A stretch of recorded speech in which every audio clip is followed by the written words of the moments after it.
I came across a line the other day that stopped me cold. Let me read it to you. Nothing fails like success. While you're turning that around in the back of your mind, let me remind you of something else that made me stop and think for a while. I think it was from the distinguished professor, now retired from Columbia University, Dr. Sidney Hook. He said, to the best of my memory, in effect, there's nothing wrong with a little anticipation. The real tragedies in life occur when we get what we want. So let's take these two thoughts as our subjects for the moment. Nothing fails like success, and while there's certainly nothing wrong with anticipation, the real tragedies in life come about when we get what we want. These two statements would seem to run counter to everything we tend to believe, especially in the United States. Let's take them one at a time, if that can be done. Nothing fails like success. The quotation is attributed to Gerald Heard, author of such outstanding books as The 5 Ages of Man, The Psychology of Human History, Gabriel and the Creatures, Pain, Sex, and Time, New Outlook on Evolution and the Future of Man, and others. We're recommending that you read The 5 Ages of Man, and we're listing his other books in case you'd want to collect all of his works. He's an original and distinguished investigator into the beginnings of our species and why we're the way we are, and incidentally, how we could be a lot better. I found the quotation in another book I'm going to recommend that you read. It's a small paperback written by an educator, Warren Stutzel. The title of the book is School for the Young. Warren Stutzel writes, one of the dangers of evolutionary success is that no matter how well it may have served a creature, any device, if it can be called that, may simply run away, go to extremes, and become the eventual Achilles heel for the species. Such has been the case with fangs and claws, with saber-toothed tigers and mastodons sporting their great, giant curling tusks. Such is the case now with the trigger-happy response mechanism of the killer whale. Claws and teeth may have their uses, but only up to a certain size. They can, and they do, become unwieldy. A quick response may have its uses too, but when it must be so quick that the creature has no choices whatsoever, then, as with the killer whale, the creature has been lured down the narrowing passage of too limited response. It's built within itself its own destruction. It is not defense at any cost that has worked. The fossil record is full of those who went that way. Not even success has a very good record, as the earth keeps records. Survival in the long, long run has favored the timid, the unfinished, the flexible, the vulnerable. If Darwin was right that the fittest survive, we must add to that statement a more accurate definition of what it is to be fit. To be fit for survival is to be unspecialized. And to remain unspecialized is to refuse the lure of too complete success, the bait of absolute security, the temptation of unbending toughness, the rush to maturity. When I read that part about survival in the long, long run favoring the timid, the unfinished, the flexible, the vulnerable, I couldn't help thinking of the line from Matthew, "Blessed are the meek, for they shall inherit the earth." Then if survival favors the unfinished, the flexible, the vulnerable, then surely man must be safe. Well, Warren Stutzel goes on to say that he's the youngest of all the creatures, born younger than the chimpanzee or any of the apes. He's their child form. He's wonderfully unspecialized. He has no fangs, no claws, no unfailing built-in reflexes of savage attack or devastating defense. No organ, no power has run away, grown out of size, out of balance. So it would seem. But it may not be so. Voices of serious doubt have been raised. They're not the prophets of doom, but they're sounding a serious warning. Man is out of balance. Man is in danger of specializing. Man is emulating the creatures who failed. And he's doing it with his now most potent organ, his brain. Dr. A.T.W. Simeons calls it man's presumptuous brain. Dr. Simeons is a specialist in psychosomatic disease at the Salvator Mundi International Hospital in Rome. His book received international acclaim when it appeared in 1961, presenting a theory which explains psychosomatic diseases in terms of evolutionary stresses. It's no doubt common knowledge today that psychosomatic factors are more common than any other in our illnesses and in our deaths, yet they trouble no other species. Even contagious diseases, Dr. Simeons found, may depend upon psychosomatic factors for their spread. Cholera serves as an example. The microbe which causes cholera is killed almost instantly by acid as strong as normal stomach acid. Cholera, which thrives in the alkaline condition of the small intestine and accomplishes its killing business there, should not be able to pass through the acid's stomach, but it does, and the reasons are psychosomatic. Fear and panic shut off the flow of acid in the stomach. Those most fearful of the cholera, most fearful of the death it may deal, become its victims. In an Asian epidemic, those too young to understand or too old or wise to panic have the best chance for survival. Millions of years ago, first around the olfactory sense and then later serving the other senses, two new lobes of brain tissue began to develop. Unlike the early reptilian brain to which they were added, they did not control the basic functions of the creature, such things as breathing, digestion, instincts. They had quite another function, and it can be summed up in one word: censorship. They would intercept irrelevant sensory messages. To varying degrees, this new brain development is present in every mammal. It's what we call the cerebral cortex, and in man has grown to be the overwhelmingly predominant part of his brain. To serve well, the new censoring center had to have a memory, and with memory, a system for handling associative processes. The creature had to be able to remember, now that it had moved into the trees, that, yes, that critter used to be a threat, but not now. Of course, it was not really like that, but leave out the language and the sensory message. After it had run through the new censoring center, came out with the same directive. The tree creature could go back to sleep. Eventually, he might not even wake in the first place. The capacity for combining experiences developed. With effective censorship came what we recognize today as the ability to learn. It resulted in conscious perception as against unconscious response. It gave to us, man, the possessors of the supreme censoring center, our memory, power of association, a kind of learning, and reasoning. Now, still intact beneath this giant cortex, a cortex with enough brain tissue in its folds and creases that, if stretched out, it would enclose a barrel. Still intact beneath it is the primitive brain stem. And Simmons points out that you could remove the massive cortex, and if the surgery were skillful enough, and if shock were not fatal, the human being would remain alive. Breathing would continue, as would digestion and elimination. The eyes would blink if an object passed too close, but the person would not see what passed before his eyes, and he would not be conscious of his functions.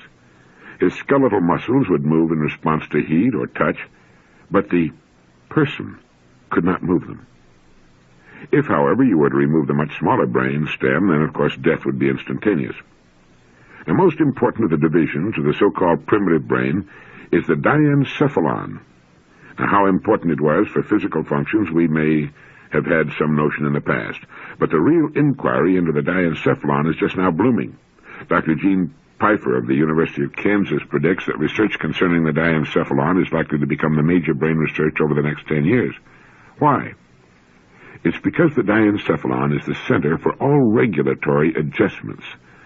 It is in the diencephalon that fear, rage, hunger, sex, and all the other so-called instincts are translated into activity. But one must be asking, haven't we really taken care of these? Certainly all good and responsible people have. Franklin Delano Roosevelt advised us how many years ago that we had nothing to fear but fear itself, and of course he was right. Who goes around being afraid? Rage? Why, only the lunatic rages. Hunger? We have plenty to eat, and anyone can control his appetite. Well, almost anyone.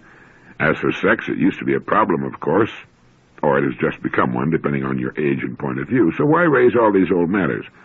Well, the doctor has his reasons. They're making us sick and killing us, that's all. One must wonder why, if the other mammals made the same turn, they are not with us in the psychosomatic bind. Simmons gives his guess at the reason. The other mammals didn't go as far with the cortical excursion as we did. They may have made their mistakes, they may have engaged in their own evolutionary excesses, but they left the cortical one to us. When a smooth working balance was achieved between sensory input, diencephalonic impulse, and censorship's revised interpretation of things, well, further growth of the censoring capacity ceased for the other mammals. They stopped with coordinated cooperation of the system. Again, let's step back a few 100 million years, back to the reptile in the trees. Simeon sees this tree phase in much the same light as Lauren Isley saw the island, a place of respite, a chance for the most unlikely of creatures to take on the shape with the future. Simmons describes tree life as the life of animated leisure. Making one's living was easy. Dinner or supper was never far away, never took long to gain. The old enemies could not reach one. It was an island time, a growth time. And what did the tree creatures do with it? They played. They frolicked, experimented. They developed keener and broader sensory acuity. They practiced and thus developed better nervous control. They improved their coordination. Man's capacity for play was born then and given deep root, and it served him well. The tree creatures, Simeon guesses, played not just when they were young, but throughout a lifetime. The brain grew, and it was a good servant. It was no problem. Not till, using all this play-one capacity, man created culture. Not till culture began its rocketing rise in our relatively recent history, that's when the trouble started. That's when the diencephalon and the life-saving cortical sensor began to conflict. Culture demanded new rules, new restrictions, new behavior. Now, that was nothing new, of course, but what was new was that culture came on so fast. This man-made artificial world changed at a rate that the natural world did not, and it asked changes at a rate far beyond what evolutionary processes could achieve. So man launched upon a new use of the sensor, and this is critical. To measure up to his own man-made demands, man turned to a second level of censorship. Now, in the first level, a sensory message was processed and judged in the light of current experience. Its message was recognized. If it warranted action, action ensued, but if it did not, action was denied. The important factor in this process is the impulse. Whether acted upon or denied action, the impulse was recognized.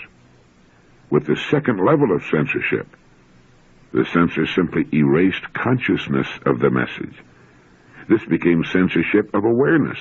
The former regulation of impulse becomes now unawareness that the impulse even exists. With this kind of censorship, man becomes able to convince himself that he's quite another being. He's able to separate himself from the animal world and at the same time attempts a lofty existence above his own body. He would, at times and places in his history, deny his bond with either or live as far beyond that bond as possible. Part of his revisionism was his assumption of the stance of the toughest little creature on Earth. We know from the evolutionary studies that his distant origins are in some of the most timid of all creatures. The psychophysical makeup he bears today is, at its deepest levels, the one he inherited from them. So contrary to his evolutionary past was man's new claim to ferocity, that he had to devise tools to accomplish his new tasks of murder and mayhem. He had no adequate weaponry as part of his physical makeup. His body, like his diencephalon, was that of a defenseless creature who survived by sensory acuity, by quickness of wit, and by coordination of muscle and mind in escape. No tusks or claws or even trigger reactions were his. He was an expert at flight. And that is what his diencephalon went right on telling him to do as he brazenly toughed his way into belligerence. "Flee," the diencephalon shouted, and still shouts, as it gears the whole body mechanism for flight. The diencephalon still faithfully does the job it learned to do. It gears the body for the getaway. But we stand our ground, and the strongest among us, with the gears stripping away inside, never know the diencephalon is there. They just suffer the psychosomatic ailments or the ennui of this life. They name their machines and their battles after the creatures they emulate most, the killers and the carnivores, the very creatures that we know are among the latecomers to this earth and will be among the first to leave. With the second level of censorship by the cortex, we've succeeded in forgetting who we are and in creating a behavior which is contrary to the great sweep and direction of our past. Late into the competition, without flesh-formed weaponry, we have put on what Hans Haas in the book The Human Animal convincingly describes as artificial limbs and organs. All our tools and weapons, all the devices by which we extend our power and activity. Late into the competition, without the split-second offensive or defensive reaction, we've built mind machines to program our violent response.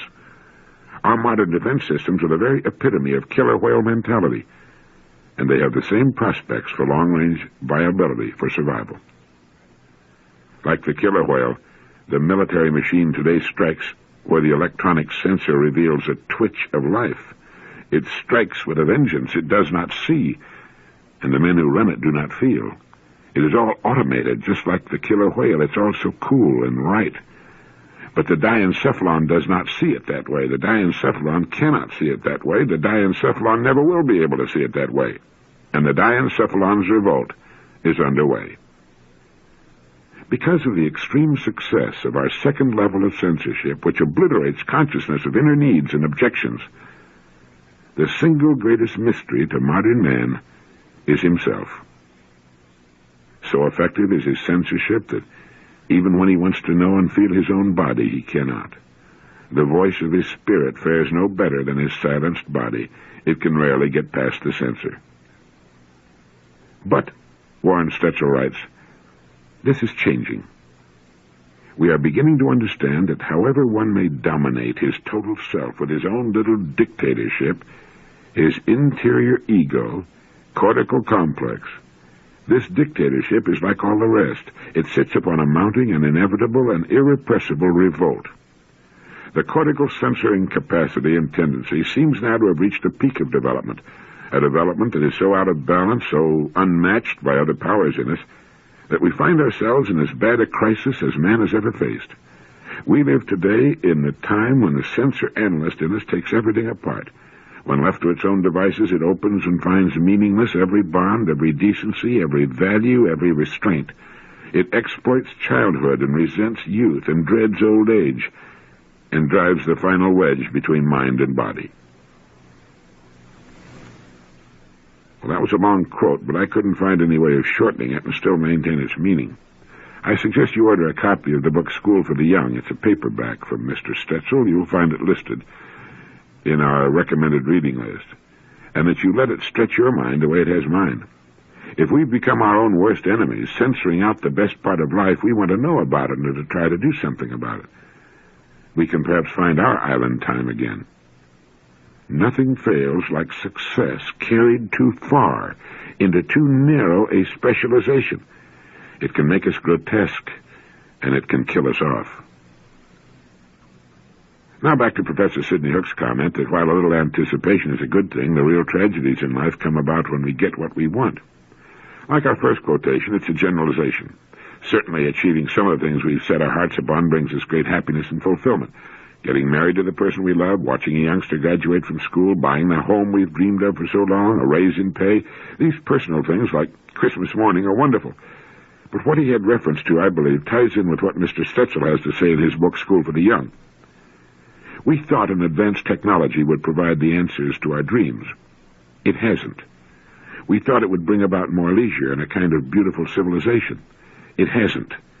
We've kept thinking over the centuries that as each new and more terrible weapon was invented, that it would at last put an end to war, which was another way of saying, since we've got the weapon, we can rule the world, or at least hold it in a kind of subjection. But each new weapon has quickly proliferated around the world and made each succeeding war more devastating, more cruel and costly. And finally, when we at last harnessed the energy of the sun itself, we felt that in this bright new atomic age, ushered in by the incineration and maiming of hundreds of thousands of helpless and innocent victims, we would at last find the millennium of peace and prosperity and abundance, especially following so auspicious and well-produced mass human sacrifice, only to find ourselves cowering in backyard bomb shelters and involved in a frenetic worldwide race to produce more and even more deadly weapons of destruction. Today, as I speak these words, the world stands in perhaps worse shape than it has ever been in before. We're daily and systematically killing the great breeding oceans of the world now that we've finished off most of the lakes and rivers. Everywhere on earth, men and women are at odds with each other, and millions live in a perpetual state of poverty and starvation. Most of the people on earth live in ugly, teeming cities, breathing toxic, polluted air. We've achieved everything we've set our hearts upon. And as Professor Hook commented, while there's nothing wrong with a little anticipation, the real tragedies occur when we get what we want. It's obvious, isn't it, that we've wanted the wrong things? We've meant well, as a rule, but as Warren Stetzel put it, we've been overriding our natural instincts and tendencies, telling ourselves we're something we're not. Anticipation we need. It's what keeps us going. It gives interest and challenge and excitement to our lives. Life wouldn't be much without anticipation, without goals toward which to struggle, but what shall our goals be? Someplace in the book School for the Young appears a line I made a note of. It goes, "The graceful living of a life from birth through death in a world we love and preserve." Isn't that what we want for our children? A graceful life from birth through death in a world we love and preserve. Isn't that about it? Getting back to Warren Stetzel's book again for a moment, let me repeat just that one part that goes, "No tusks or claws or even trigger reactions are his. He was an expert at flight." And that's what his diencephalon went right on telling him to do as he brazenly toughed his way into belligerence. "Flee," the diencephalon shouted, and still shouts as it gears the whole body mechanism for flight. The diencephalon still faithfully does the job it learned to do. It gears the body for the getaway. But we stand our ground, and the strongest among us, with the gears stripping away inside, never know the diencephalon is there. They just suffer the psychosomatic ailments, or the ennui of this life. They name their machines and their battles after the creatures they emulate most, the killers and the carnivores, the very creatures that we know are among the latecomers to this earth and will be among the first to leave. A child stands terror-stricken at the prospect of a fight. Everything natural within him is screaming for him to get out of there, to run, to get back in a tree where he'll be safe. But his father, his society, his recently invented culture tells him to stand there. Fight, be a man, don't be a coward. You don't have the fighting equipment of a shrew, but fight anyway. Fight and lose, or fight and win, but fight. How did we get on the wrong track to that second level of censorship? The censorship of awareness. Well, as Warren Stetzel writes, because of the extreme success of our second level of censorship, which obliterates consciousness of inner needs and objections, the single greatest mystery to man is himself. And so effective is his censorship that even when he wants to know and feel his own body, he cannot. The voice of his spirit fares no better than his silenced body. It can rarely get past the censor. I think this is important information, don't you? I think just knowing that second level of censorship is there can help us know ourselves better and have more confidence in the inner impulses that try to get through. There's nothing shameful or cowardly about not wanting to fight. It's as natural to us as breathing. War is an unnatural invention of man, a concomitant of culture, of living in an unnatural way and developing unnatural appetites. I read recently this rather interesting statement. So-called sexual problems are often caused by power conflicts between two persons and can only be solved by unraveling the complex interactions between them. There is no sex per se. Sex is connected with every other function. There is no sex per se. There is nothing about us that can be isolated from the entire organism. If we're healthy animals in touch with ourselves, all of our functions will be healthy. But how do you get beyond that second censor? I suppose that's the function of psychoanalysis, of psychiatric and psychological treatment, to peel away the phony layers like the dirty and discolored outer skin of an onion to reveal what is clean and pristine, what is basic and good underneath. So it would seem that culture carries with it pollutants of an unexpected kind, pollutants of the psyche, which stem from the overdevelopment of our cerebral cortex, like the great self-destructive fangs of the saber-toothed tiger or the painfully involuted tusks of the warthog. Our most successful evolutionary achievement is turning on us. Nothing fails like success.